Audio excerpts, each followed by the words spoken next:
മത്തായി 24 അധ്യായം 1 മുതൽ 59 വരെയുള്ള വാക്യങ്ങൾ.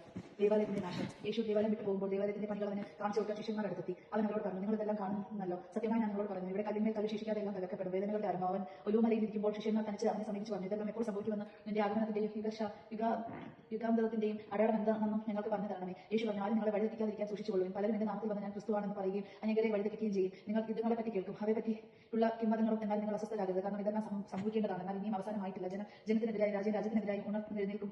ക്ഷാമങ്ങളും ഭൂകമ്പങ്ങളും പല സ്ഥലങ്ങളിലും ഉണ്ടാകും. ഇതെല്ലാം ഉറ്റുനോവിന്റെ ആരംഭം മാത്രമാണ്. അവർ തങ്ങളെ പീഡനത്തിന് ഏൽപ്പിച്ചു കൊടുക്കും. അവർ നിങ്ങളെ വിധിക്കും. എന്റെ നാമം നിമിത്തം സർവ്വജനങ്ങളും നിങ്ങളെ ദേഷിക്കും. അനേകർ വിശ്വാസം ഉപേക്ഷിക്കുകയും പരസ്പരം ഒറ്റിക്കൊടുക്കുകയും ദേഷിക്കുകയും ചെയ്യും. നിരവധി വ്യാജപ്രവാചകന്മാർ പ്രത്യക്ഷപ്പെട്ട് അനേകരെ വഴിതെറ്റിക്കും. അധർമ്മം വർദ്ധിക്കുന്നതിനാൽ പലരുടെയും സ്നേഹം കണക്കുപോകും. എന്നാൽ അവസാനം വരെ സഹിച്ചു നിൽക്കുന്നവർ രക്ഷപ്പെടും. എല്ലാ ജനതകളുടെയും സാക്ഷ്യത്തിനായി രാജ്യത്തിന്റെ ഈ സുവിശേഷം ലോകമെങ്ങും പ്രസംഗിക്കപ്പെടും. അതിനുശേഷം അന്ത്യം ആഗതമാകും.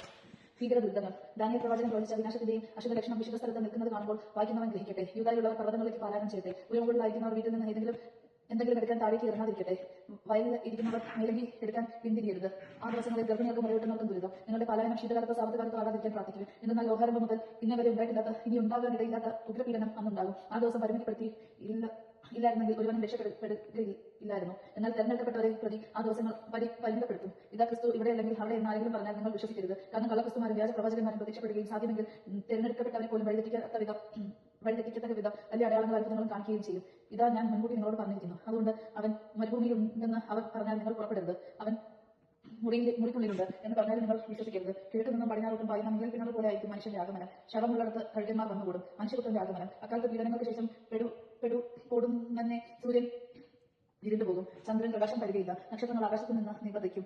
ആകാശശക്തികൾ ഇളകുകയും ചെയ്യും. അപ്പോൾ ആകാശത്തിൽ മനുഷ്യപുത്രന്റെ അടയാളം പ്രത്യക്ഷപ്പെടും. ഭൂമിയിലെ സർവ്വ ഗോത്രങ്ങളും വിലപിക്കുകയും മനുഷ്യപുത്രൻ വാനമേഘങ്ങളിൽ ശക്തിയോടും മഹത്വത്തോടും കൂടി വരുന്നത് കാണുകയും ചെയ്യും. വലിയ കാഹളധ്വനിയോടുകൂടി തന്റെ ദൂതന്മാരെ അവൻ അയക്കും. അവർ ആകാശത്തിന്റെ ഒരറ്റം മുതൽ മറ്റേ അറ്റം വരെ 4 ദിക്കുകളിൽ നിന്ന് അവന്റെ തെരഞ്ഞെടുക്കപ്പെട്ടവരെ ഒരുമിച്ച് കൂട്ടും. അത്തിമരത്തിൽ നിന്ന് പഠിക്കുവിൻ. അതിന്റെ കൊമ്പുകൾ തളർക്കുകയും ചെയ്യുമ്പോൾ വേനൽക്കാലം അടുത്തിരിക്കുന്നു എന്ന് നിങ്ങൾ മനസ്സിലാക്കുന്നു. അതുപോലെ ഇതെല്ലാം കാണുമ്പോൾ അവൻ സമീപത്ത് വാതിൽക്കലെത്തിയിരിക്കുന്നു എന്ന് നിങ്ങൾ മനസ്സിലാക്കിക്കൊള്ളുവിൻ. സത്യമായി ഞാൻ നിങ്ങളോട് പറയുന്നു, ഇതെല്ലാം സംഭവിക്കുന്നതുവരെ ഈ തലമുറ കടന്നു പോകുകയില്ല. ആകാശഭൂമിയും കടന്നു പോകും, എന്നാൽ എന്റെ വചനങ്ങൾ കടന്നു പോകുകയില്ല. ആ ദിവസത്തെക്കുറിച്ചോ മണിക്കൂറിനെക്കുറിച്ചോ പിതാവിനല്ലാതെ മറ്റാർക്കും സ്വർഗ്ഗത്തിലെ ദൂതന്മാർക്കോ പുത്രന് പോലും അറിഞ്ഞുകൂടാ. സദാ ജാഗ്രതരായിരിക്കുവിൻ. നോഹയുടെ ദിവസങ്ങൾ പോലെ ആയിരിക്കും മനുഷ്യപുത്രന്റെ ആഗമനം. ജലപ്രളയത്തിന് മുൻപുള്ള ദിവസങ്ങളിൽ നോഹ പേടകത്തിൽ പ്രവേശിച്ച ദിവസം വരെ അവർ തിന്നും കുറിച്ച് വിവാഹം ചെയ്തു കൊടുത്തും കഴിഞ്ഞു പോകുന്നു. ജലപ്രളയം വന്ന് സംഭവിക്കുന്നത് വരെ അവർ അറിഞ്ഞില്ല. ഇപ്രകാരം തന്നെ ആയിരിക്കും മനുഷ്യപുത്രന്റെ ആഗമനം. അപ്പോൾ 2 പേർ വയലിലായിരിക്കും. ഒരാൾ എടുക്കപ്പെടും, മറ്റേ അവശേഷിക്കും. 2 സ്ത്രീകൾ തിരിക്കല്ലിൽ ഒടിച്ചുകൊണ്ടിരിക്കും. ഒരുവൾ എടുക്കപ്പെടും, മറ്റവൾ അവശേഷിക്കും. നിങ്ങളുടെ കർത്താവ് ഏത് ദിവസം വരുമെന്ന് അറിയാത്തതുകൊണ്ട് നിങ്ങൾ ജാഗരൂകരായിരിക്കും. കള്ളൻ രാത്രിയിൽ ഏത് സമയത്താണ് വരുന്നതെന്ന് കരുതാതെ അറിഞ്ഞിരുന്നുവെങ്കിൽ അവൻ ഉണർന്നിരിക്കുകയും തന്റെ ഭവനം കവചജാലയുടെ കൊടുക്കാതിരിക്കുകയും ചെയ്യുമായിരുന്നു എന്ന് നിങ്ങൾ അറിയുന്നു. അതിനാൽ നിങ്ങൾ തയ്യാറായിരിക്കും. നിങ്ങൾ പ്രതീക്ഷിക്കാത്ത മണിക്കൂറിലായിരിക്കും മനുഷ്യപുത്രൻ വരുന്നത്. തന്റെ ഭവനത്തിലുള്ളവർ കൃത്യസമയത്ത് ഭക്ഷണം കൊടുക്കാൻ യജമാനൻ നിയോഗിച്ച വിശ്വസ്തനും വിവേകിയുമായ ഭൃത്യൻ ആരാണ്? യജമാനൻ കഴിവുകൾ അപ്രകാരം ചെയ്യുന്നതായി കാണപ്പെടുന്ന ഭൃത്യൻ ഭാഗ്യവാൻ.